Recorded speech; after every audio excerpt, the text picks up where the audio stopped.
नमस्कार दोस्तों, perfection ice में मैं साहिब मिश्रा आप सभी का स्वागत करता हूं। जो हमारा आज का ये करंट अफेयर्स है 20 नवंबर है। और सबसे पहले मैं शुरू करूं, जितने भी लोग बिहार के हैं, जो भी लोग बिहार से बाहर हैं या वीडियो को देख रहे हैं, उन सभी को मैं हैप्पी छठ पूजा बोलना चाहूँगा। उम्मीद है कि आप अच्छे तरीके से छठ पूजा की तैयारी भी कर रहे होंगे। खैर दोस्तों, आज के हमारा करंट अफेयर्स का वीडियो है, मैं शुरू करूँगा आपके लिए बिना समय गंवाए। मैं जल्दी जल्दी जो इम्पोर्टेंट टॉपिक्स हैं हमारे इसके करंट अफेयर्स में, आप उसे देख सकते हैं। आज का जो करंट अफेयर्स है इसमें देखिए आपकी पहला जो है बेंगलुरु टेक समिट जो हुआ है वो 2020 का, वो चर्चा का विषय क्यों बना हुआ है। क्या प्रधानमंत्री नरेंद्र मोदी ने 19 नवंबर 2020 को वीडियो कॉन्फ्रेंसिंग के माध्यम से बेंगलुरु टेक समिट का उद्घाटन किया। इस विशेष कार्यक्रम में नई तकनीकी के साथ कोरोना महामारी के बाद आने वाली प्रमुख चुनौतियों पर चर्चा की गई है। और इसके बात करें तो कर्नाटक सरकार जो है वो नए biotechnology and startup software technology parks India STPI और इक्विटी टेक कम्युनिकेशंस के साथ मिलकर बेंगलुरु टेक समिट का आयोजन किया है, जो 19 नवंबर से 21 नवंबर तक चलेगा। इसका जो थीम है दोस्तों, उसको देखें अगर, तो उस थीम को अगर देखें तो इस वर्ष के बेंगलुरु टेक समिट 2020 की थीम नेक्स्ट इज़ नाउ रखी गई है। इस कार्यक्रम में उभरती हुई नई तकनीक से लेकर कोविड-19 के बाद आने वाली मुख्य चुनौतियों पर विचार विमर्श किया गया। कुछ और बातें देखते हैं। कह रहे कि इसके तहत कोरोना महामारी के बाद विश्व में उभरती मुख्य चुनौतियों और सूचना प्रौद्योगिकी और इलेक्ट्रॉनिक्स और बायोटेक्नोलॉजी क्षेत्र में प्रमुख कह रहे कि इलेक्ट्रॉनिक्स और बायोटेक्नोलॉजी के क्षेत्र में प्रमुख प्रौद्योगिकी की नई तकनीकों के प्रभाव पर मुख्य रूप से चर्चा की गई। कुछ और बातें हम देखते हैं आज के हमारे जो है आयुष मंत्रालय से संबंधित है। कह रहे कि आयुष मंत्रालय के वित्तीय प्रबंधन और शासन सुधार संबंधी पहल, ये भी चर्चा का विषय है। क्यों है, देखते हैं कि आयुष मंत्रालय ने हाल ही में वित्तीय प्रबंधन बेहतर करने और शासन सुधार में तेज़ी लाने के लिए कई पहल की है। इन पहल में 2 क्षेत्रों पर जोर दिया गया है। एक है सरकारी योजनाएं और केंद्र और क्षेत्र और प्रायोजित दोनों, और मंत्रालय के स्वायत्त निकाय। वित्तीय और प्रशासन सुधारों की सूची तैयार करना और यह सुनिश्चित करने के लिए कार्यक्रम योजनाएं तैयार करना कि कोष का प्रवाह निर्बाध और प्रत्यक्ष तरीके से परियोजना कार्यान्वयन एजेंसी तक हो, चिन्हित की गई ज़मीनी कार्य गतिविधियों में शामिल है। नहीं देखते हैं, कह रहे कि इसके साथ राज्य सरकारों और मैचिंग शेयर और प्री डिफाइंड ट्रिगर के साथ पर धन जारी किया जाएगा ताकि किसी भी स्तर पर धन का प्रवाह ना रुके। तो ये आयुष मंत्रालय के एक तरीके से कह सकते हैं फाइनेंशियल चीज़ों को मेंटेन करने के लिए, उनको धन प्रदान करने के लिए ये काम किया गया है। और कह रहा है कि इसका जो तात्कालिक प्रभाव है दोस्तों, वो मंत्रालय के स्वायत्त निकायों और योजनाओं इकाइयों द्वारा सार्वजनिक वित्तीय प्रबंधन प्रणाली, सरकार के आधुनिक और त्वरित लेखा प्रबंधन प्रणाली को तेज़ी से अपनाना है। क्या प्रदर्शन के लक्ष्य के साथ स्वायत्त निकायों के आयुष मंत्रालय के साथ एक समझौता ज्ञापन MOU पर हस्ताक्षर करने के चलन को भी अपनाया गया है और कई स्वायत्त निकायों के संबंध में कार्यान्वयन किया गया है। तो ये जो है आप देख सकते हैं, इसमें जो ये न्यूज़ आपका इम्पोर्टेंट था।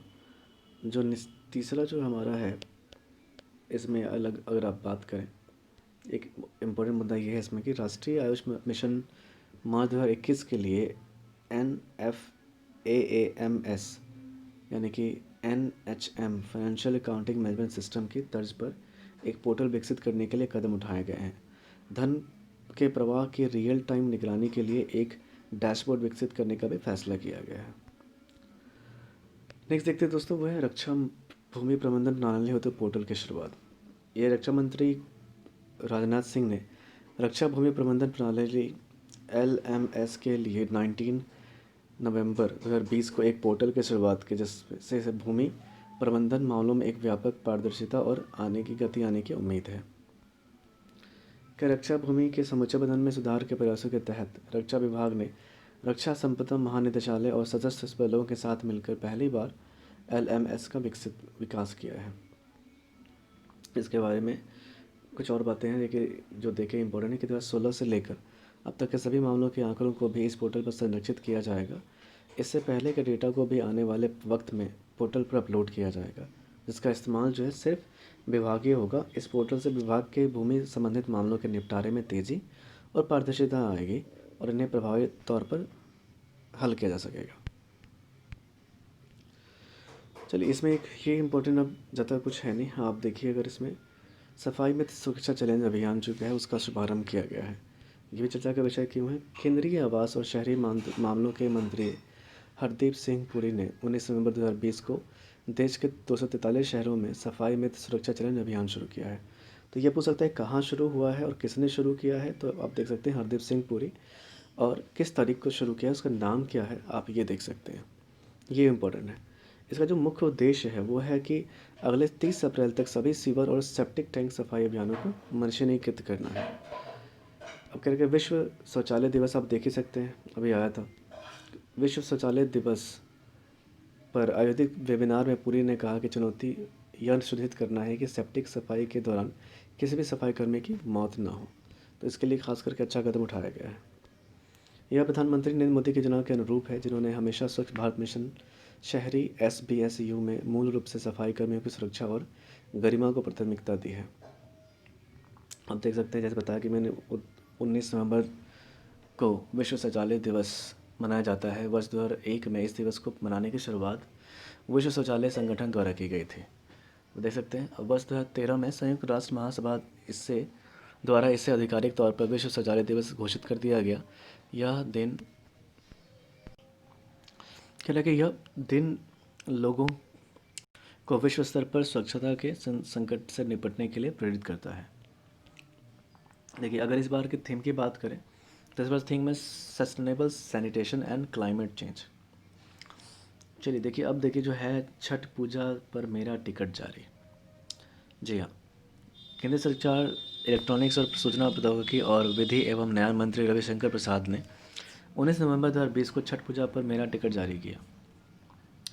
देखिए कि मेरा टिकट जो है दोस्तों, डाकिया विभाग द्वारा शुरू की गई एक नवीन अवधारणा पहल है। कोई भी सामान्य व्यक्ति या कॉर्पोरेट संगठन अब ऑर्डर कर सकता है और एक व्यक्तिगत तस्वीर या एक डाक टिकट की एक छवि प्राप्त कर सकता है। कह रहे कि मेरा टिकट खाद्य विभाग द्वारा पेश किए जा रहे अनूठे उत्पादों में से एक है, जिसने विशेष उपहार की श्रेणी में अपनी लोकप्रियता हासिल की है। कह रहे कि छठ पूजा एकमात्र ऐसा त्यौहार है जिसमें हमने केवल उगते सूरज की पूजा हम ना केवल उगते सूरज की पूजा करते हैं, बल्कि सूर्यास्त यानी उषा और प्रत्युषा की भी पूजा करते हैं। क्या कि सूर्य की छठी मैया की पूजा परंपराओं के लिए अद्वितीय है और सादगी, पवित्रता और सुशासन के मूल्यों का प्रचार करती है। तो ये देख सकते हैं कि छठ पूजा पे जो मेरा टिकट पूछ सकता है आपसे कि किसने किया था और कहाँ पे हुआ था। नेक्स्ट देखते हैं आप दोस्तों, ये जो नेक्स्ट है हमारा भारत लग्जमबर्ग वर्चुअल शिखर सम्मेलन जो है वो देखते हैं। चर्चा का विषय क्यों है? प्रधानमंत्री नरेंद्र मोदी ने 19 नवंबर 2020 को वीडियो कॉन्फ्रेंसिंग के जरिए भारत लग्जमबर्ग द्वितीय शिखर सम्मेलन में भाग लिया। इस दौरान उन्होंने लग्जमबर्ग के प्रधानमंत्री जेवियर बेटल के साथ द्विपक्षीय संबंधों के सभी आयामों पर वार्ता की। प्रधानमंत्री इस वार्ता के दौरान कोविड-19 के कारण लग्जमबर्ग में हुई जान हानि के लिए भी संवेदना जताई है।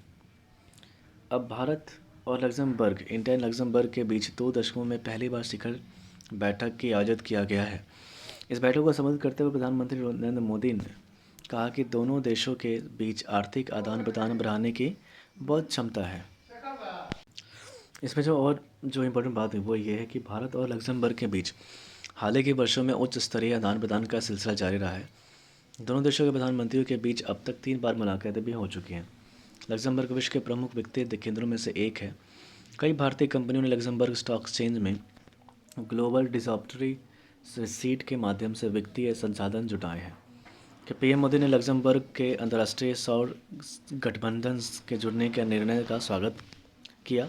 उल्लेखनीय है कि भारतीय अंतरिक्ष अनुसंधान इसरो ने 7 नवंबर को पृथ्वी अवलोकन उपग्रह EOS अर्थ ऑब्जर्वेशन सैटेलाइट की सफल लॉन्चिंग की थी। इस लॉन्चिंग में इसरो ने 9 विदेशी कस्टमर सैटेलाइट को भी लॉन्च किया था, जिसमें 4 सैटेलाइट्स लग्जमबर्ग के थे। इसलिए ये दोस्तों आपको इम्पोर्टेंट हो जाता है। देखिए, ईरानी बेड़े में विमान वाहक युद्धपोत शामिल।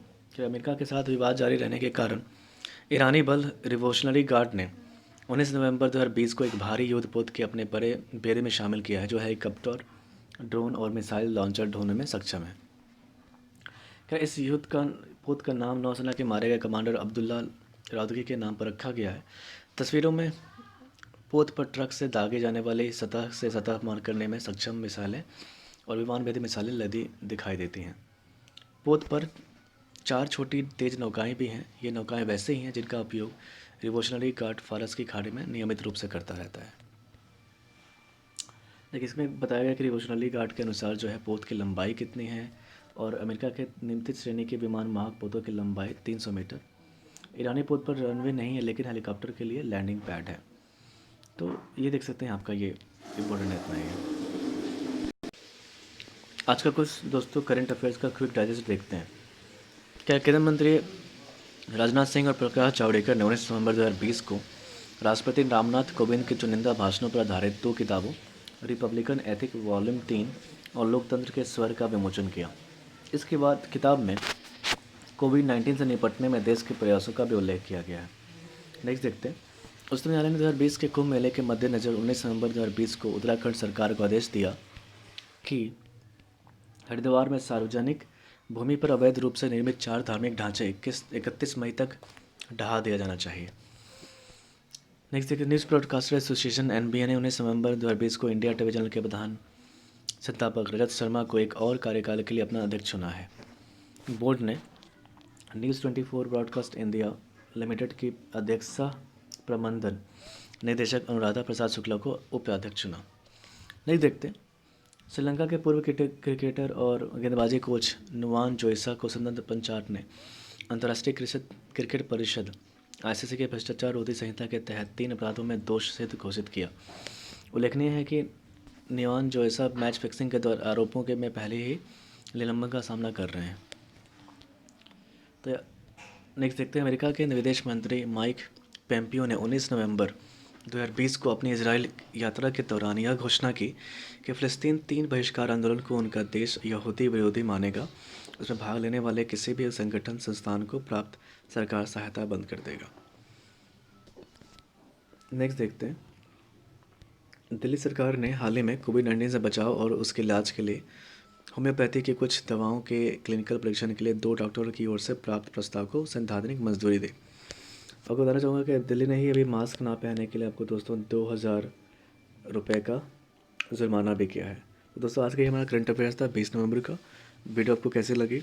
और आज छठ पूजा है, आप पढ़ाई जारी रखें अपनी, छठ मैया से आप अपने लिए दुआ मांगे, और मिलते हैं हमारे नेक्स्ट वीडियो में। आज के लिए बस इतना ही। जय हिंद।